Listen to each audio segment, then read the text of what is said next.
tidak ada.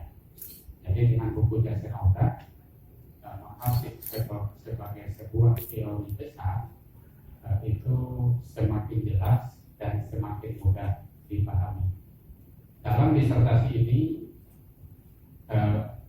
menggunakan teori yang digunakan oleh Jasir Auda, Saudara Anton Jamal sudah memasukkan nilai dan prinsip sebagai bagian dari ijtihad yang tidak boleh lagi diabaikan. Kalau selama ini kita memahami ijtihad atau para ulama memahami ijtihad hanya sebagai memperoleh hukum syara dari dalil, maka sekarang ini Anton Jamal mengajukan usul bahwa ijtihad itu pertama-tama mencari nilai, sesudah itu mencari prinsip, dan baru sesudah itu menetapkan hukum seperti yang dikerjakan oleh para ulama sebelumnya. Jadi sistematika seperti ini sudah ditawarkan di dalam disertasi. Saya secara pribadi atau kami selaku pembimbing merasa sangat berbahagia bersama-sama dengan saudara Anton Jamal membahas masalah ini, mendiskusikannya secara intensif, dan saya bisa katakan dinamika dari disertasi ini sangat tinggi. Saudara Anton Jamal setiap bertemu saya selalu membawa naskah yang sudah dia ubah, yang sudah dia perbaiki, dan selalu menceritakan sebuah jalan pikiran baru yang dia rencanakan, yang dia sudah pikirkan untuk didiskusikan kembali, dan begitu seterusnya sampai ke tahap yang terakhir pada sidang promosi terbuka hari ini. Jadi barangkali demikian yang saya dapat jelaskan tentang apa yang kami lakukan. Demikian, selamat sekali lagi kepada saudara Anton Jamal untuk mempertahankan apa yang sudah ditemukan, dan saya kembalikan kepada pimpinan. Assalamualaikum warahmatullahi wabarakatuh. Waalaikumsalam warahmatullahi wabarakatuh. Terima kasih kita sampaikan kepada Profesor Dr. Aliasa Wakar telah menyampaikan bergabung dalam pembinaan akademik. Berikutnya kami mempersilakan Saudara Rom Pendus untuk menyampaikan abstrak disertasinya. Lebih kurang waktu 10 menit. Silakan. Assalamualaikum warahmatullahi wabarakatuh. Alhamdulillahirabbil alamin, wassalatu wassalamu ala asyrafil anbiya'i wal mursalin wa ala alihi wa ashabihi ajma'in. Yang saya hormati Bapak Ketua Sidang sekaligus Rektor UIN hari ini, Bapak Profesor Dr. Farid Ridwan MA. Yang saya hormati para guru besar dan sekretaris sidang yang telah berkenan hadir dalam sidang promosi pada hari yang berbahagia ini. Itu juga yang saya hormati Bapak Ketua STAI Udin Melabuh yang telah meluangkan waktu berhadir juga dalam kesempatan yang berbahagia ini, serta teman-teman para dosen, dan yang teristimewa adalah untuk para guru serta kedua orang tua yang juga sudah berhadir dalam kesempatan yang berbahagia ini. Sesuai dengan kesempatan dan waktu yang diberikan, izinkan Prof. Pendus untuk menyampaikan intisari dari penelitian yang sudah ditulis dalam bentuk disertasi berjudul Rekonstruksi Maqasid Syariah dalam Paradigma Fikih Negara Bangsa. Penelitian ini berawal dari kerisauan Prof. Pendus dalam melihat kenyataan bahwa fikih sebagai hasil pemahaman ulama terhadap qasdus syari relatif sederhana dan tidak terlalu rumit ketika dilaksanakan dalam ruang kesadaran individual. Akan tetapi menjadi sangat problematis ketika melibatkan kekuasaan dalam pelaksanaannya. Terlebih lagi, kekuasaan yang dimaksud adalah kekuasaan dalam sistem negara bangsa. Hal ini disebabkan sebagaimana yang dikemukakan oleh Muhyar Panani dalam bukunya Memberikan Hukum Langit, bahwa dalam sistem negara bangsa, hukum yang diakui adalah hukum yang terkodifikasi, Hal ini bertujuan untuk menjamin kepastian hukum dengan terhindarnya dari keragaman teks hukum. Dan konsekuensi selanjutnya adalah karena sudah melibatkan negara, maka ada unsur pemaksaan oleh sistem kekuasaan terhadap pemberlakuan hukum. Maka hukum yang dimaksud harus benar-benar dipastikan tidak melanggar nilai-nilai universal ataupun hak asasi manusia. Maqasid syariah adalah substansi syariah yang bersifat ideal dan universal yang dipahami serta disimpulkan oleh para ulama, terutama disistematisasi oleh Asy-Syatibi dengan menggunakan metode mencari kesimpulan induktif, sehingga kesimpulannya menurut beliau yang beliau tegaskan dalam Muqaddimah al-Muwaffaqah mencapai derajat mutawatir ma'nawi dan berlaku universal, artinya berlaku untuk kapanpun dan dimanapun. Apa yang telah dirumuskan oleh Asy-Syatibi adalah sebuah terobosan luar biasa, karena beliau sudah membahas maqasid syariah dalam pembahasan yang sangat luas sekali. Bahkan beliau menyediakan satu pembahasan khusus di jilid 2 kitab Al-Muwaffaqah khusus membahas maqasid syariah. Tetapi sebagaimana sebuah pemikiran pada umumnya, maka maqasid syariah ini juga berpeluang untuk dikritisi, dan ada beberapa celah yang menurut Promovendus layak untuk diberikan masukan agar bisa lebih sempurna. Di antara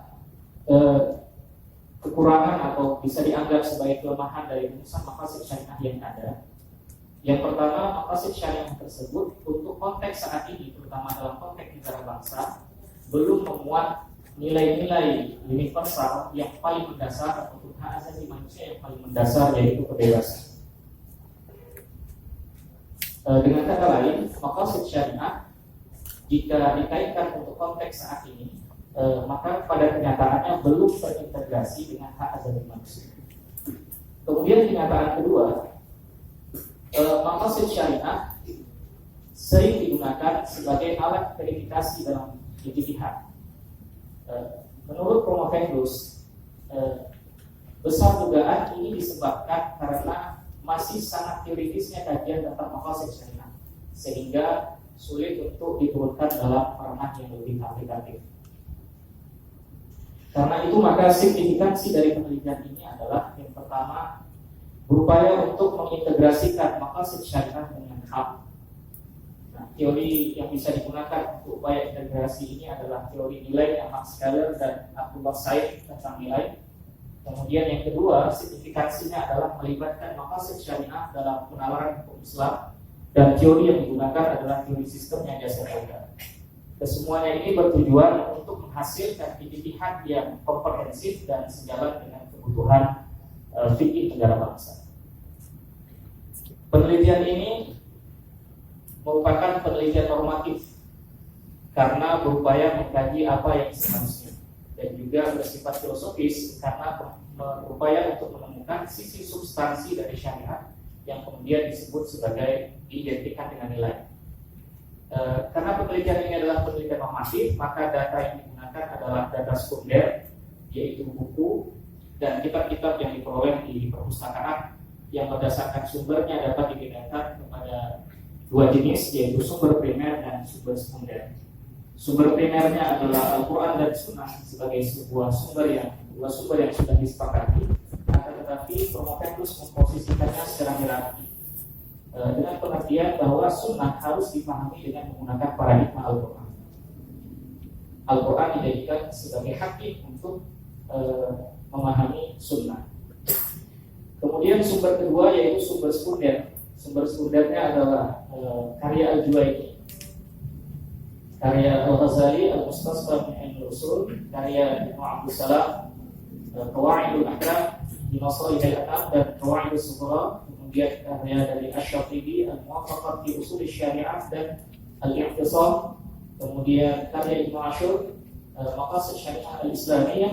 Kemudian karya Jamal Al-Banna, Nahwu Fiqh Jadid, serta Khalid Abu Fadl dalam karyanya yang sudah diterjemahkan atas nama Tuhan.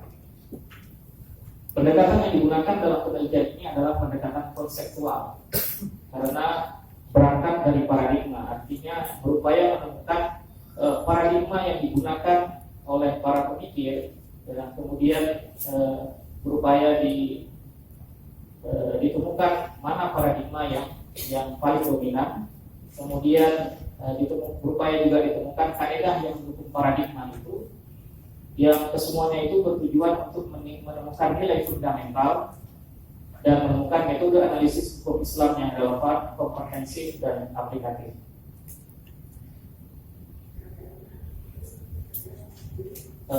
Hasil penelitian, realitas Indonesia yang kekinian adalah negara Indonesia di samping negara bangsa merupakan negara hukum. Sebagai negara bangsa, maka masyarakat Indonesia harus benar-benar menyadari bahwa mereka merupakan bagian dari masyarakat dunia. Mereka tidak bisa menutup diri bahwa mereka adalah bagian dari masyarakat dunia. Karenanya, maka masyarakat Indonesia beserta pemerintahannya harus responsif terhadap persoalan global. Dan persoalan yang paling krusial adalah persoalan tentang hak asasi manusia dalam proses perumusan dan penegakan hukum. Nah, sebagai negara hukum atau Rechtsstaat, maka hukum yang ada di Indonesia ini harus terkodifikasi, harus dirumuskan melalui lembaga legislatif. Ini sesuai dengan teori the rule of law tentang supremasi hukum, equality before the law, dan due process of law yang sangat menjunjung tinggi legalitas hukum. Karenanya fikih, kalau ini diakui sebagai bagian dari sistem hukum di Indonesia, maka dia harus dikodifikasikan atau dipositifkan, yang kemudian kita kenal dengan qanon. Karena dia sudah menjadi bagian hukum yang diakui, maka hukum ini atau fikih dalam konteks negara bangsa yang disebut dengan qanon harus dipastikan menjunjung tinggi nilai-nilai universal ataupun hak asasi manusia. Karena itu, kebutuhan fikih negara bangsa adalah bagaimana mengintegrasikan maqasid syariah dengan nilai universal ataupun hak asasi manusia.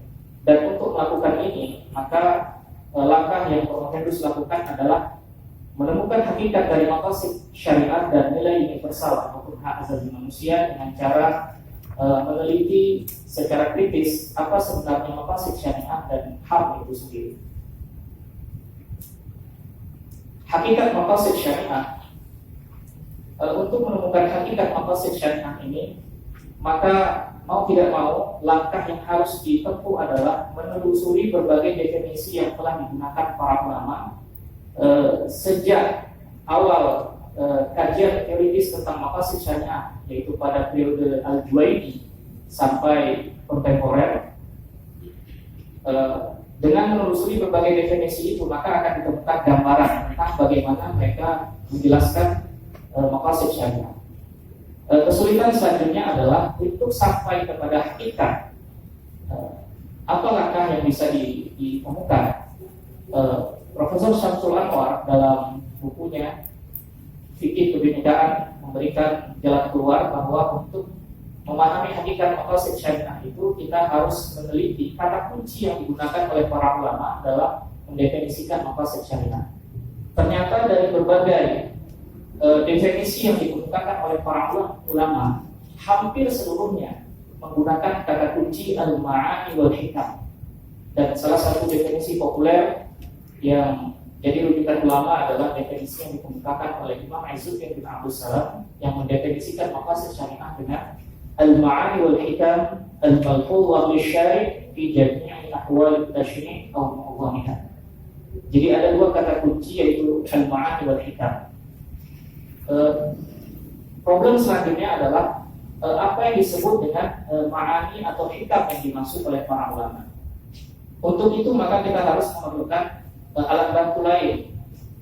Berdasarkan penelusuran terhadap literatur usul fikih yang sering menggunakan kata ma'ani wal hikam, menurut Pak Syamsul, bahwa ma'ani itu sering diartikan dengan tujuan ataupun ilah. Seperti At-Tabari dalam tafsir yang ketika menyebutkan zakat itu memiliki dua makna. Zakat itu memiliki dua makna. Yang pertama untuk mengentaskan kemiskinan, dan yang kedua adalah untuk memberdayakan umat secara keseluruhan. Kemudian dalam menjelaskan perbedaan sebab antara sebab dengan ilah, para ulama sering menggunakan istilah ma'qulul makna dan ghairul ma'qulatil makna. Nah, sehingga dalam hal ini makna dipahami sebagai ilah. Nah, agar antara pengertian makna sebagai ilah dan makna sebagai tujuan ini menjadi memiliki korelasi, maka menurut Pak Syamsul bahwa ilah itu harus dipahami sebagai ilah al-ghaiyah, yaitu tujuan logis, bukan ilah al-fa'ilah, bukan kausa legis tetapi kausa efisien. Jadi bukan sebab logis tetapi tujuan logis. Nah, sementara hikam harus dipahami sebagai hikmah yang bersifat fundamental. Karena pada umumnya para ulama tidak sepakat menggunakan hikmah sebagai standar untuk menetapkan hukum, karena hikmah ini bersifat individual. Orang merasakan hikmah itu dari apa yang sudah dia lakukan dengan perasaan yang beragam. Jadi antara individu yang satu dengan individu yang lain itu akan merasakan hikmah yang berbeda. Bagaimana hikmah yang relatif ini kemudian dijadikan standar untuk menetapkan hukum. Nah, jalan keluarnya penulis Promovendus menggunakan teori nilainya Nietzsche.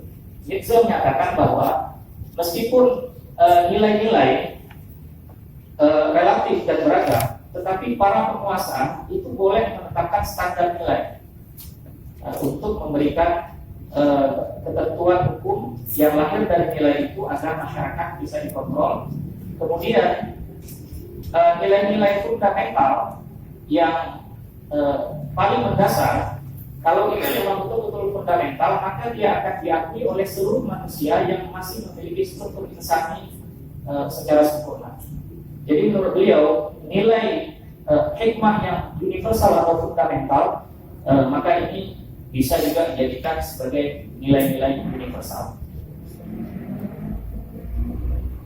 Kemudian untuk melakukan rekonstruksi, langkah yang relatif berat yang Promovendus tempuh adalah untuk melihat kembali bagaimana konstruksi maqasid syariah dalam khazanah pemikiran hukum Islam. Untuk itu, maka untuk memudahkan analisis, Promovendus membagi periode yang membahas diskursus maqasid syariah ini dengan 3 periode, yaitu periode awal, kemudian periode perumusan dan sistematisasi, serta yang terakhir adalah periode perkembangan. Pada periode awal, maqasid ini belum dikaji secara teoritis, bahkan istilah maqasid itu sendiri belum muncul. Pada periode awal, maqasid masih identik dengan maslahah sebagai sebuah pemikiran lepas, sehingga maslahah ini lebih berfungsi praktis ketimbang teoritis daripada teoritis. Ini dapat dibuktikan dengan ijtihad para sahabat. Misalnya yang populer itu bagaimana Umar menambah hukuman cambuk bagi peminum keras dari 40 menjadi 80, kemudian merubah kabilah dari kabilah menjadi dewan, kemudian ijtihad Utsman yang menjadikan Al-Quran itu dalam satu versi. Baik, saya langsung saja kepada hasil rekonstruksi setelah memberikan gambaran tentang konstruksi yang ada. Rekonstruksi maqasid syariah ini saya lakukan dengan cara membandingkan antara konstruksi klasik dengan konstruksi yang diinginkan. Nah, untuk itu, karena dalam khazanah pemikiran hukum Islam, Promovendus sudah menemukan ada 2 paradigma yang menonjol, yaitu paradigma perlindungan atau al-muhafadzah dan paradigma perwujudan atau pengembangan yang disebut dengan at-tahqiq. Yang keduanya ini dipelopori oleh Al-Ghazali dan Ibnu Abdissalam. Maka langkah yang bisa ditempuh adalah berpindah dari paradigma perlindungan atau al-muhafadzahnya Al-Ghazali kepada paradigma perwujudan dan pengembangan atau at-tahqiqnya Imam Izzuddin bin Abdussalam. Nah, karena sudah berpindah paradigma, maka cakupan atau konsekuensi dari paradigma itu juga harus beralih. Ketika menggunakan paradigma muhafadzah, maka syariat itu dipahami atau dirinci sebagai hifdzuddin, hifdzun nasl, hifdzul aql, dan hifdzun nasl, dan yang terakhir adalah hifdzul mal. Maka ketika beralih kepada paradigma taktik, istilah Hifdzuddin itu sudah diubah menjadi taktik masalih, yang kemudian itu ditinjau dari dua sisi, fardiyah dan ijtimaiyah, yang meliputi ad-din, al-nafs, al-aql, an-nasl, al-mal, dan yang terakhir ditambah dengan al-hurriyah, al-adalah, kebebasan dan keadilan sebagai kebutuhan mendasar dalam fikih negara bangsa. Dan untuk mendukung paradigma serta rumusan maqasid baik yang baru ini, maka langkah selanjutnya adalah menggunakan kaidah. Kalau di dalam paradigma klasik konstruksinya itu menggunakan satu zari'ah, al-muhafadzah itu identik dengan perlindungan, maka paradigmanya juga tertutup, defensif, defensif. Maka paradigma negara bangsa, kaidah yang dibutuhkan adalah faktus zari'ah yang mengantarkan kepada sifat terbuka dan responsif terhadap perkembangan zaman. Yang terakhir, untuk menjadikan maqasid syariah ini sebagai sebuah teori yang aplikatif, maka Promovendus meninggalkan teori sebab akibat atau atomistik, baik yang dipopulerkan oleh Imam Syafi'i dan Al-Ghazali dengan kiasnya. Karena menurut Yasir Audan, logika kias itu adalah logika yang menghantarkan pada kesimpulan yang atomistik, karena membandingkan antara al-aslu dengan al-far'u yang merupakan unsur-unsur partikular.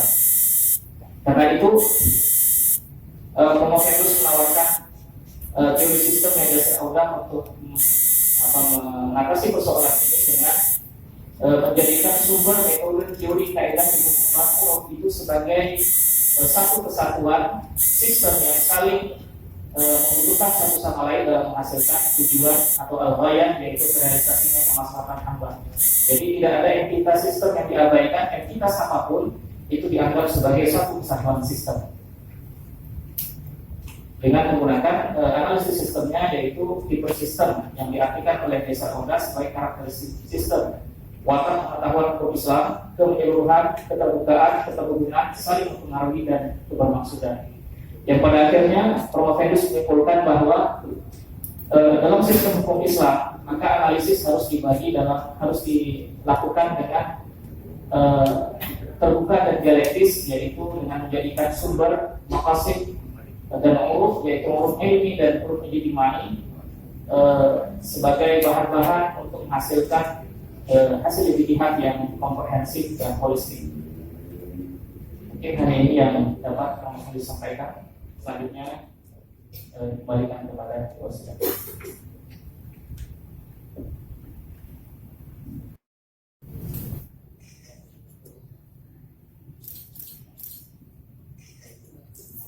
Dr. Anton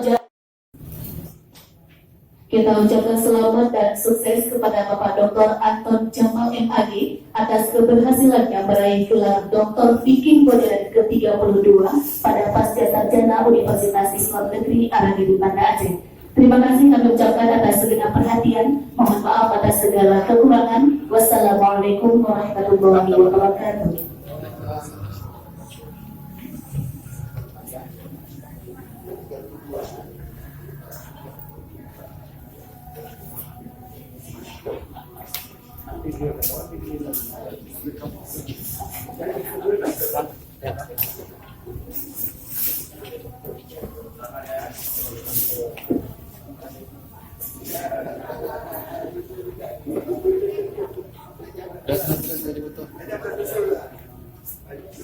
Apa sih?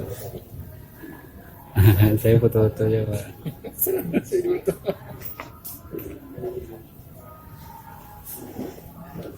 Habib nah, bahagia tolong bahagia. Masya Allah.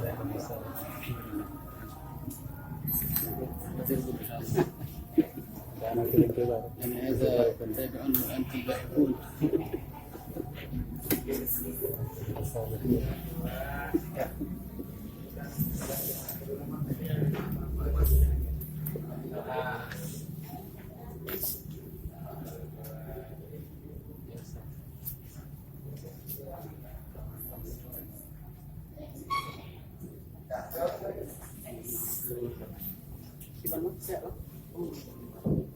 Ini banyak. kira-kira. Sudah.